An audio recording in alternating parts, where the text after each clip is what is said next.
তারেক জিয়ার বিরাট একটা রহস্য ফাঁস।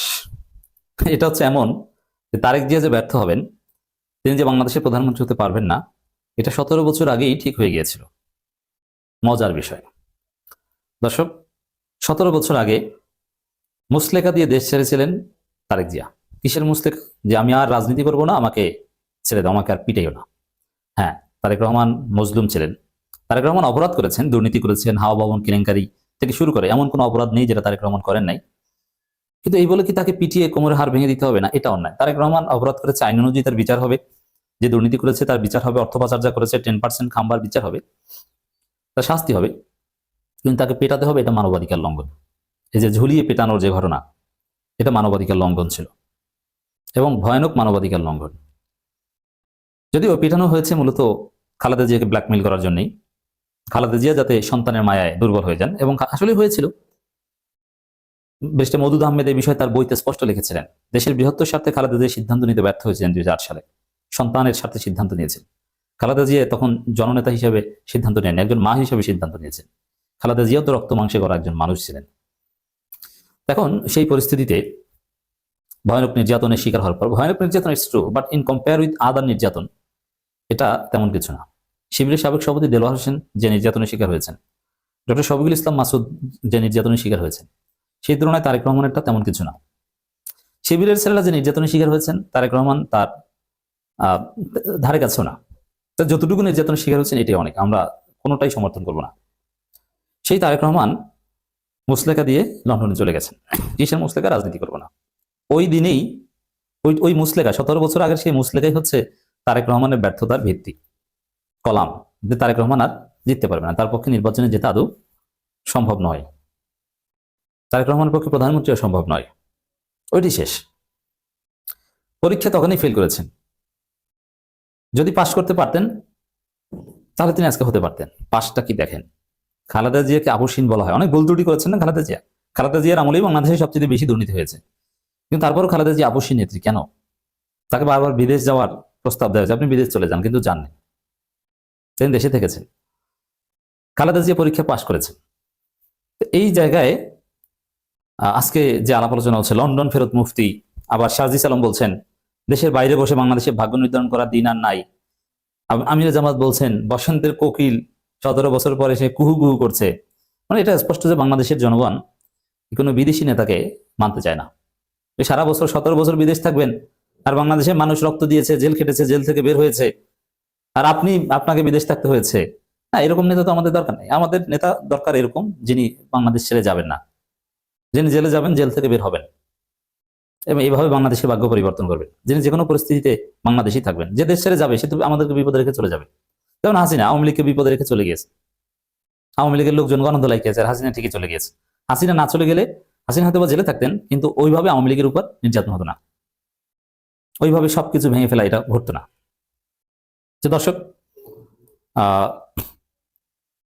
এখানে দেশের বাইরে বসে বাংলাদেশে ভাগ্য নির্ধারণ করার দিন আর নেই। এই কথা সাজিসের এই কথার অর্থ হচ্ছে এটাই যে তারেক রহমানের প্রধানমন্ত্রীর কোনো সুযোগ আর নেই। তাই সুযোগটা হারিয়েছে ওই যেদিন মুসলেকা দিয়ে লন্ডনে গেছে সেদিন। এখানে দেখেন, আল্লামা সাঈদীকে প্রস্তাব দেওয়া হয়েছিল যে আপনি বিদেশে যান বা মুসলেকা দেন যে আপনি রাজনীতি করবেন না, কিন্তু তিনি কিন্তু দেননি। যার ফল এখন তার উত্তরসূরিরা, তার পরিবার, তার সন্তানেরা পাবে, তারা এমপি হবেন। এই কারণে মুসলেকা দিয়ে লন্ডনে যাওয়া ওইটাই ব্যর্থতা। ওই জায়গায় তারেক রহমানের রাজনীতি শেষ। যারা মুসলেকাটা নিয়েছে ভারতের মধ্যস্থতায় নেওয়া হয়েছে, ওই সময়ই তারা দীর্ঘমেয়াদী পরিকল্পনা করে নিয়েছে যে খালেদা জিয়ার পর জিয়া পরিবারের রাজনীতি শেষ, তারেক রহমান পারবেন না। আপনি কি মনে করেন আপনি মুসলেখা দিয়েছেন? কেন দিয়েছেন ভাই? আপনি বাংলাদেশে থাকতেন, নির্যাতিত হতেন, আপনি বাংলাদেশে চিকিৎসা নিতেন, এক পর্যায়ে তো আপনাকে ছেড়ে দিত। তো এই মুসলেখা দিতে গিয়েছেন কেন? আজকে এর ফল আপনাকে পেতে হবে। এই জন্য আপনাকে লন্ডন ফেরত, লন্ডনী, বিলাতি মুফতি, এইসব কথাবার্তা আপনাকে শুনতে হচ্ছে। কিন্তু ডাক্তার শফিকুর রহমান আমির হওয়ার পর একটা বড় সময় তো জেলে থেকেছেন, অর্ধেকের বেশি সময় জেলে থেকেছেন। অধ্যাপক মিয়া গোলাম পরোয়ার, তার ছেলে আমাদের বিশ্ববিদ্যালয়ের ছোট ভাই, মায়া লাগে, যে জীবনটা মানে আওয়ামী জীবন পুরোটাই জেলে। 2012 সালের পর থেকে গোলাম পরোয়ার মানি জেল, জেলের বাইরে অল্প একটু সময় থাকতেন, আবার জেল। তার জেলেই ছিল তার ঠিকানা। এখন তারা ক্ষমতায় যাবেন, কারণ তারা কিন্তু দেশ ছাড়েন। অথচ গোলাম পরোয়ার বিদেশ জেলে যেতে কোনো ব্যাপার ছিল না। জামাতের শীর্ষ নেতারা, সেই যাদের ফাঁসি হয়েছে তারা থেকে শুরু করে এরপরে যারা, তারাও যদি চাইতেও খুব সহজে মুসলেকা দিয়ে তারেক রহমানের মতো আরামে আইসি জীবন যাপন করে বিদেশে বসে ভিডিও কলে সার্ভিস দিতে পারতো, কিন্তু তারা সেটা করেনি। যার ফলে তারা এখন ক্ষমতা পাবে। এমনকি হাসনাত সাজিদদেরকেও শেখ হাসিনা এটা বলেছে যে তোমরা আন্দোলন বন্ধ করে দাও, প্রয়োজনে তোমাদের বিদেশে সেটেল করে দিবো বাবা, তোমাদের চাকরিটা কিছু না, তোমরা যা চাও দিয়ে দিও, কিন্তু আন্দোলনটা থামিয়ে দাও। কিন্তু না, ওরা ঝুঁকি নিয়েছে, ওরা তো মুসলেকা দিয়ে যায়নি। তো মুসলেকা দেয়া নেতা পৃথিবীর ইতিহাসে কোনোদিন কেউ প্রধানমন্ত্রী হয়েছে আপনি দেখাতে পারবেন না, দেখেন তো। হ্যাঁ, বিদেশে বসে নেতৃত্ব দিয়ে বিপ্লব ঘটিয়ে দেশে এসে প্রধানমন্ত্রী প্রেসিডেন্ট হয়েছে, এই ঘটনা আছে। তিউনিসিয়া আছে, আরো অনেক জায়গায় আছে, এটা নর্মাল।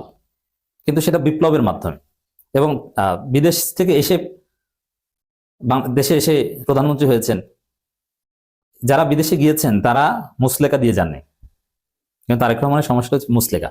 আর বিদেশে বসে যারা বিদেশ থেকে এসে যারা প্রধানমন্ত্রী প্রেসিডেন্ট হয়েছে তারা সবাই বিপ্লব করে, তারা বিপ্লবী ছিলেন, কিন্তু তারা ওইভাবে উদার গণতান্ত্রিক দাবি করতেন না।